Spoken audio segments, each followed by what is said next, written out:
Welcome back to another episode of the Pax What She Said podcast. I'm one of your co-hosts, Maggie Loney, joined as always by Perri Goldstein and a very special guest. You might know her from Blue Sky. Maybe you've seen her around, or ESPN. She's Lenny's mom. It's Mina Kimes. Mina, thanks so much for coming back. Oh man, any time for you guys. I love the music. It has like a jazzy like morning show from the 90s feel. Gets me going. And it's a hilarious week to be doing this after the 40-40 tie. There's a lot to unpack. Hey. Yeah, I like that. Yeah, we reached out to you obviously about this weeks ago, and we had decided that we weren't going to advertise it, we weren't going to tease it, we were just going to let it be a complete surprise for everybody listening. And then the tie happened, and we said, "Oh, poor Mina, we feel so bad that this is the outcome." We thought we'd be talking about maybe a different outcome, a different record going into the bye week for this Packers team, but here we are, 2-1-1. The ugliest record. I know. I hate seeing ties on the standings. It's just like, ugh. I don't know what to do with this. Yeah. So it is awful. Yeah, I mean, I think that is a really good place to start. And obviously, we heard some of your opinions on this already, just through your own show. And following along on Blue Sky is always great. And Twitter, if you don't follow Mina there, what are you doing for starters? But watching us all kind of cope with it live as it was happening, misery loves company. So it was fun to scroll the feed and get the takes. But what do you think about this 2025 Packers team? Because we were all so high on them after the first couple weeks of the season. They had the really awful performance in Cleveland that was just a suffocating defense. Yeah. And then they put up 40 points and just weird tie. I know. If it hadn't ended the way it did, I think there would be a lot more conversation about the offense looking dominant once again. And with the important context that like the offensive line is still so unbelievably injured. So obviously the Dallas defense is terrible. Obviously that pass rush is not amongst the NFL's best. But overall, given the injuries on the line, it was nice to see that group bounce back. It was nice to see them actually having some success running the ball, which has sneakily been a huge problem for the team this year. And I thought Jordan Love, until that very last play, we were joking about the spirit of Brett Favre and having it in his body. Like he really was good until that last play. So that's one side of this. I think the more the side that's a little bit hard to get your arms around after this one is the defensive performance. Because there's a lot that goes into it. I think after week one, it looked like, wow, this is clearly the best defense in the NFL. This is like, they're just going to destroy as they did the first 3 weeks of the season, even the Cleveland game. But I think, in this game, there's, I think, cause for concern and then cause to not be concerned. The not be concerned part of it is I just think they ran into a buzzsaw of a Dak Prescott performance, and he's capable of that. I mean, he's been awesome all year long. Mm-hmm. He's one of the best quarterbacks in the NFL, and he reminded the world of that. We can get into the Micah Parsons aspect of it. I thought he was extraordinary in this game, but Dak Prescott reminded the world that the best weapon against a dominant pass rush is a quarterback playing like an absolute machine, throwing the ball in like split second, right? But there's the part that is a little concerning. I thought, the rest of the defensive line when Wyatt went out, that was an issue. Some of the run defense issues I thought were a little bit concerning. And then perhaps more notably, cornerback was the biggest question mark I had coming into the season. Week one, I was like, damn, am I an idiot? Because they look like freaking the old world out there. And then they came back to earth. And I think that's the part that probably is a little bit closer to reality out of all of this, is that the cornerbacks, while good, aren't like the world beaters perhaps they appeared to be in week one. Yeah. And I think, CD was out as well. Yeah. So the idea of CD being part of this, there's no way that the Packers have anyone that can really go like toe to toe with CD too. So they're almost lucky in that sense that he wasn't there. I think that was our struggle, Maggie and I, coming out of this game, which was, did the defense struggle as much as it appeared, or did Dak Prescott just have an answer for everything that they were throwing at them? And it's probably somewhere in the middle, but the level of pressure that it looked like they were getting was very low. And then you saw the stats at the end of the game and you're like, oh wow, they were actually causing a lot of problems up front. But I don't think that they're going to go up against, at least I hope not. There's maybe a handful of quarterbacks I can think of coming up on their schedule that could maybe have a response like Dak did. But at the end of the day, I think most QBs and most offensive lines would have at least given up more negative plays or sacks to the amount of pressure they were throwing at him. The Aaron Rodgers on the schedule is going to be fascinating just for so many reasons. It's a great, actually, I'm so glad you brought that up. When is that? Soon? Or... Yeah, it's Can't wait. yeah. Because Aaron Rodgers also throws the ball really quick. That's pretty much all they do this year. Pittsburgh, it's quick game, right? Anything outside of quick game, he's been really bad, to be honest. And I think that's where coaching comes in. Dominique Foxworth and I do a Monday night pod every week, or Tuesday morning pod, pardon me, Mina Kimes show featuring Lenny. Packers fans, go check it out because we talk about the Packers a lot. And we talked about the Packers this week, and I asked him if I felt like if he was surprised they played so much off coverage and so much zone. And I know Packers fans are haunted from that, from the Joe Barry years and just seeing it. But it was, and Dominique had some interesting thoughts on it and maybe some concerns that they had about the Packers, the corners and defending the run and why that led them to play that way. But it did feel like, hey, this quarterback is getting the ball out so quickly that it's negating your pass rush. So you got to chat. I know you're afraid of George Pickens. I know he's probably better than your corners, but you got to challenge them a little bit more.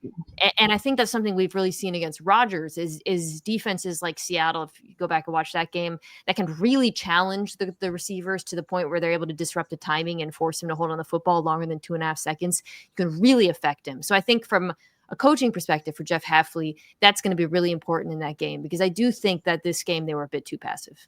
Yeah, I really liked Dominic's point about, if you are playing press, it is harder on you as a corner, but it allows your pass rush just a little bit extra. And we saw so many times, to your point, like Micah just being like a fraction of a second away, but that ball was just coming out too quick, and the picking the little pieces of zone that he could just, find. And I think Keyshawn Nixon is having a really good season still. And we talked about it after the Micah Parsons trade, where Micah came on and basically said, like, I've always had an all-pro corner, right? I've always made corners Pro Bowlers and all-pros. And we were like, wow, oh my God, look at Keyshawn. Like, week 2, he's got 5 PBUs. And it did feel kind of like a come down to earth performance for the DBs. But again, I think part of that was just the absolute insanity that was Dak that night. Yeah, 100%. I think that's fair. All right, so let's shift. Let's talk about Jordan Love, because I know we joked about it at the top of the show. He has an Aaron Rodgers on his shoulder. He has a Brett Favre on his shoulder. He had such a phenomenal game, almost reminiscent of the playoff game a couple years ago. And then we all thought at our homes watching the game that they lost because there was a mismanagement of the clock in those final couple seconds. So what have your kind of holistic impressions been of him in his third year as a starter? I think he's been really good. And we were joking about it. I was like, it's a shame that last moment in which the spirit of Favre just completely took over his body. I joke about this, but there's moments where you can literally see Jordan Love's brain go and Kobe as he does like a back, like does the fade away. And I'm like, no, watching it at home.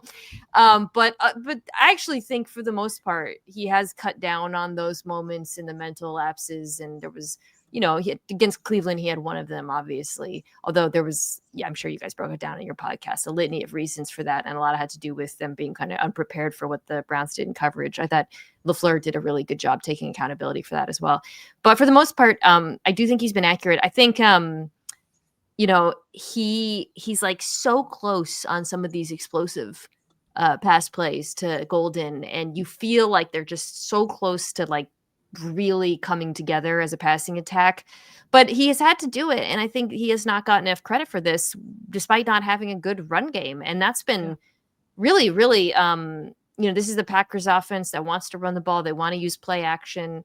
You lose Jayden Reed, obviously, who's a part of that as well. And Jacobs has just been in hell, honestly, for much of the year. And that's where the offensive line injuries really come into play. So I think he deserves a ton of credit for having to really carry this offense through the first few weeks of the season. And, for the most part, I think he's really risen to the occasion.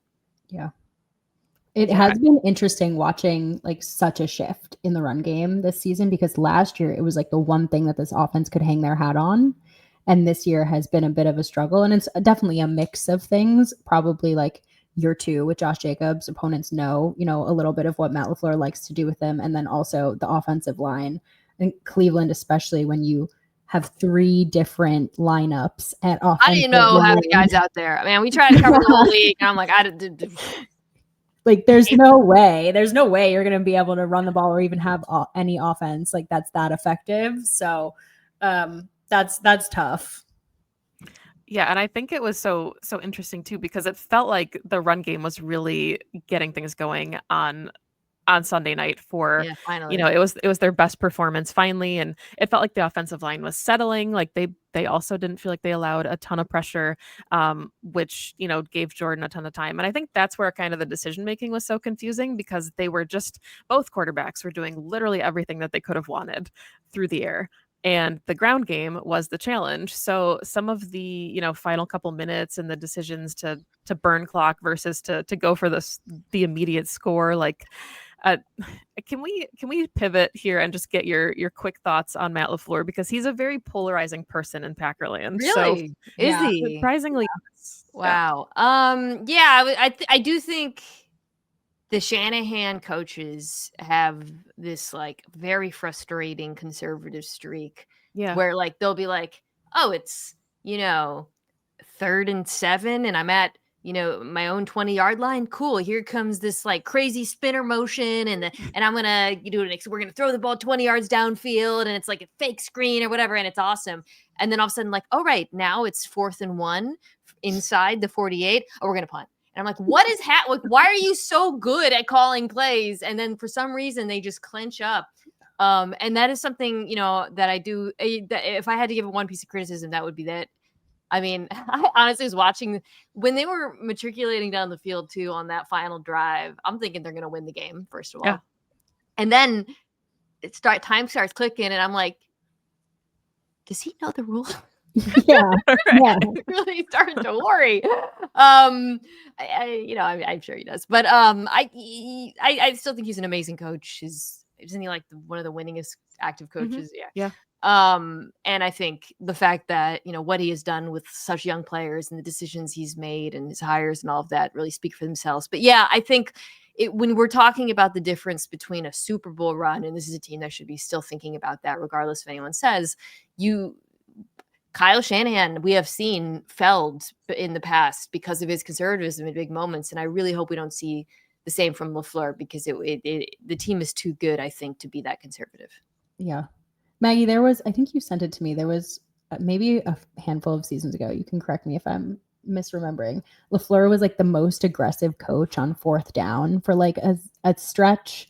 Like it was him and then just kind of like a handful of the other coaches you think of as being aggressive. And I'm like, where did that guy go? Right. What happened to him? It's like when they're too good, that's when they start to worry. I feel like I've noticed Like, that in the past.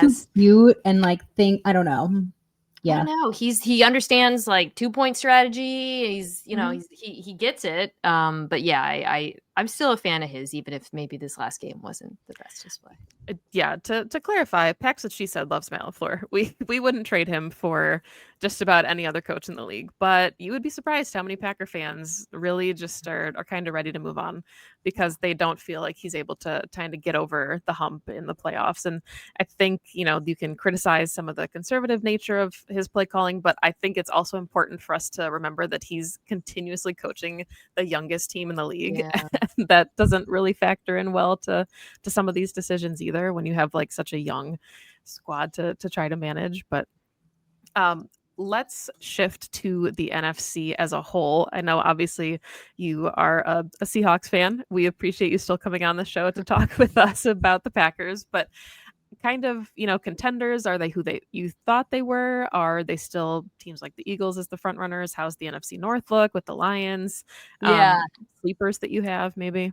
You gotta stack the Eagles on top, obviously, not just because they're 4-0, but because the defense is playing so well right now. I do think that the offense has like legitimate causes for concern, and I'm not going to just sweep them over because of wins. Mm-hmm. They're not running the ball the way they did last year either. It's not as bad as Green Bay, but they're not as explosive on the ground. And, they're coming off of a half of football where the quarterback didn't complete a pass. Like, I'm not going to be gaslit into thinking that's okay. But I still would have them number 1. And then behind them, I view a 3-team cluster of the Lions, Packers, and Rams personally. unless I'm not leaving anyone out. Nope, that's it. Yeah, those are three. I think they're, it's funny because obviously the Packers just completely obliterated the Lions week 1, but I do think that had a lot to do with like growing pains for the Lions, some of the adjustments that they were making, and also, the Micah Parsons of it all. It felt like just kind of, if those teams met again, like when are you guys playing? Like on Thanksgiving, perhaps, for everybody Delicious. to see. In Detroit. In Detroit, in of course. Detroit. Ooh, see, that's the kind of game where it's like, if it's in Green Bay, I might pick Green Bay. If it's in Detroit, I might pick Detroit. So we'll revisit that with injuries, and we'll see what happens on the back end with this defense. But I do view them as being very evenly matched. Yeah. Thoughts on the Bears so far this season? Because the first week or two, it was like, okay, maybe this is the same old Bears, but the offense itself is starting to come together, and I find them definitely, I find them interesting. Yeah, I think the quarterback is improving. I really do, and I think the offense is definitely on an upward trajectory. I don't think they have a good defense. I don't. I understand, they just won by the grace of a blocked field goal, but I don't think the pass rush is very good. The run defense has significant issues. So to me, it's really a 2-team race in the NFC North, and the Vikings have their own obvious problems. Yeah. Just a couple. Yeah, I think, it's really interesting because every kind of offseason we go into the regular season with who we assume are like the juggernauts, and then you have some could be contenders, and then you have like the sleeper teams. And I know the Cardinals are kind of in that conversation for a little bit, and they seem to be coming down to earth. The Buccaneers, look pretty good through 4 weeks. But is there any team that you think, it's September, football is weird and fluky, so it's kind of hard to take anybody right now at face value, but any teams that maybe nobody's talking about that you think could be like a sneaky playoff team, kind of like the Commanders last season? Ooh, like a team that, okay, because I think the Seahawks are in the mix because of the defense. I think that defense is top 5 unit, and they're legit, but they seem to have a solid amount of hype around them right now. So I probably wouldn't say the Seahawks. Sorry, that's Lenny scratching on the door, thinking it's time for him to eat. The thing about the Cowboys is, like, I think that offense is like a top 10 offense. Yeah. Yeah. That's what makes I continue to stand by the fact that the Micah Parsons trade was insane, because if, the defense is awful, right? And I know that they just went toe to toe with Green Bay, but like, they're so bad, it's prohibitive from them being competitive this year. But if they do somehow squeak in, I think what you guys just saw is that the offense is good enough to, and that's without CeeDee Lamb. The running attack is like really good this year. There's a litany of reasons for that. I think they brought over the run game coordinator from Arizona, Clayton Adams, and the Arizona run game's kind of got off a hill. And I wonder if that's somehow related to that. But Javonte Williams is having this like great bounce back. So you guys just experienced this firsthand. So I would say the Cowboys, if they somehow find a way in, that offense would scare me. Yeah, they would be, I think, the wild card team that you would not want to be hosting in the wild card round for sure.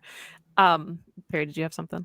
I was just to say, I think also there's something about Dak, and like Dak's like a full vet now, right? He has seen everything, he's experienced everything, and you can't really discredit that when you have someone who's like just such a high football IQ. He is not in the conversation. Like when people talk about the best QBs in the league, like he is just really slept on. He just picked your asses apart. Like, you know what the time, like, I mean, and that's just who he's like a Terminator back there. He's a fascinating quarterback, right? Because he's not particularly mobile, and he's very old school in a lot of ways. But like if you're playing if he is on, I would put him up there with just about everybody. Yeah. And he's, I don't know how Cowboys fans feel about him. I'm not totally in tune with Cowboys fans being an NFC North it's person. Yeah, but I mean, he's right up there. They showed the stats on Sunday night with, historic faces of the franchise, right? I think he's like 1 win away from tying Tony Romo.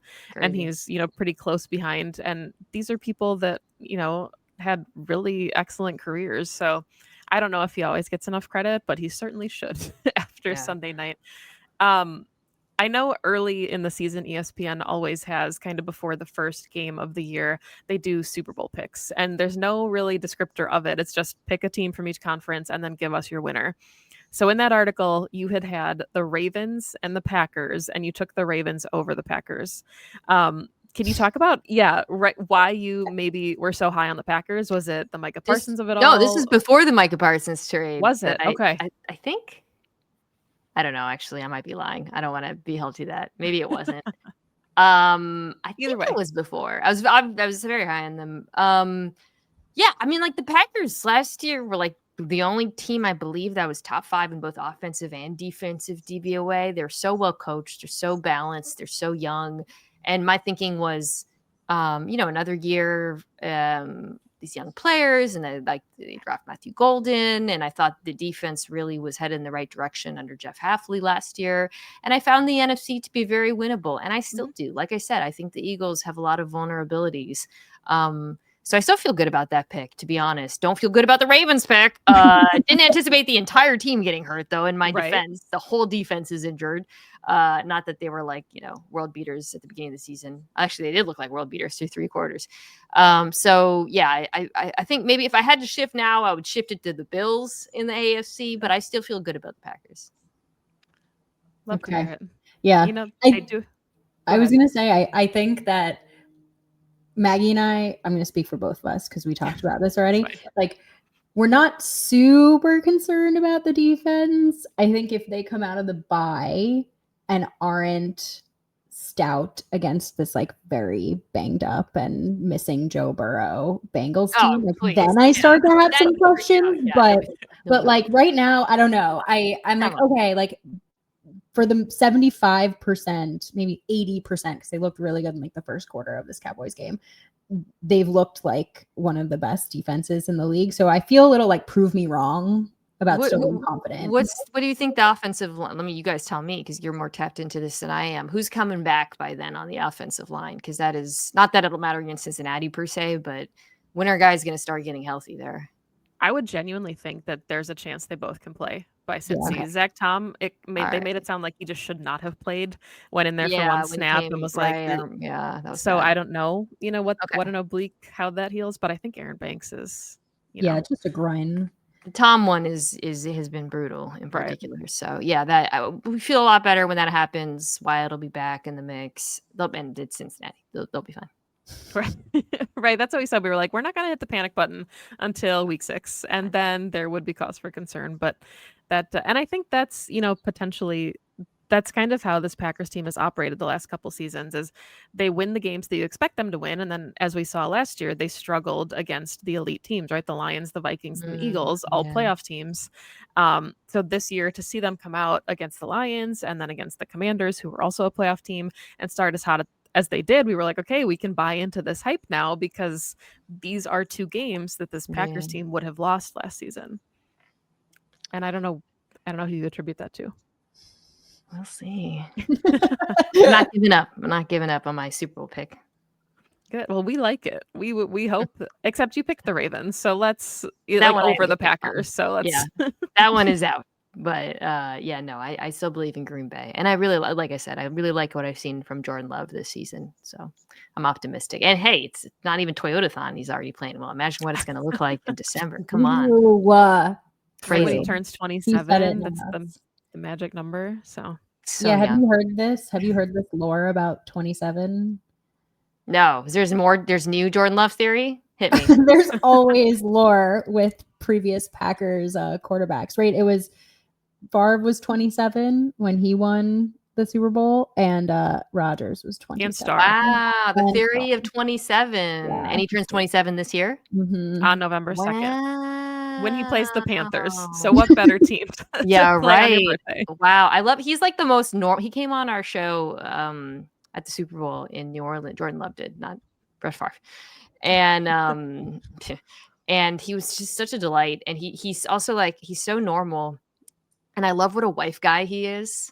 Like you mentioned his now, I guess she was his fiance then, right? He just lights up and he's so much more comfortable talking about her than anything else. And we love a wife guy. Yeah. He's the most normal quarterback we've had in I know. It's weird. Probably since Smart Start. Yeah. So, take it. Adam Mikowski was. I literally have a poster of him dressed like a magician. So I mean, I don't want to don't want to speak for everybody, but yeah, Jordan is a pretty normal dude. But yeah, any thoughts, any hot takes, any regular takes that you want to drop on the show before we let you go? Oh man. I think I like I said, I'm trying to keep an even keel after this tie game. I'm not panicking. I hope that I've soothed you guys to some degree. Oh, yeah.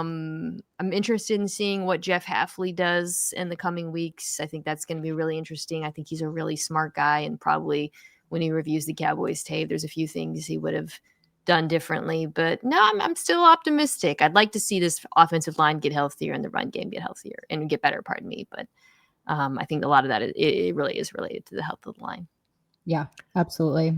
Yeah, we had kind of joked going into the Cowboys game that they were limping into Dallas. And then after the Cowboys game, now they are limping even worse into the bye. So hopefully they are able to recover.